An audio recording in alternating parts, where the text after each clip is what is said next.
Australia's governments must work together to solve the big issues.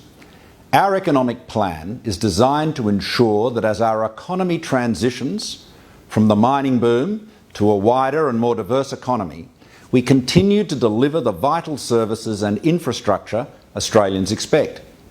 In Canberra on Friday, I'll meet with the Premiers and the Territory Chief Ministers to discuss our plan to fund services in the years ahead in the most effective way for all Australians, for you. Currently, Canberra collects taxes and provides the states and territories almost $50 billion a year in tied grants to fund services and build infrastructure. This results in ongoing arguments, negotiations and duplication in administration. In many areas, responsibility is far from clear, and the only thing in ample supply is finger-pointing and blame. We're all sick of it. A way to solve this problem would be to give the states and territories a proportion of personal income tax. Rather than demanding money from Canberra, they would be raising money themselves and be accountable to their own voters.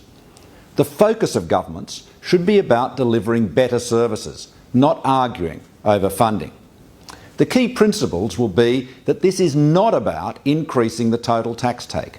Any income tax surrendered by the Commonwealth to the states would be offset by a reduction in Commonwealth grants to the states. Taxpayers would not notice any administrative change. The Australian Tax Office would continue to manage the collection of income tax. So, clearer lines of responsibility, less duplication, more open accountability. The states' lack of financial freedom, their constant begging to the Commonwealth, the constant blame game, this is what is wrong with our federation. Now, we can't reform it ourselves. This has to be agreed with the states, and we know it'll take some time.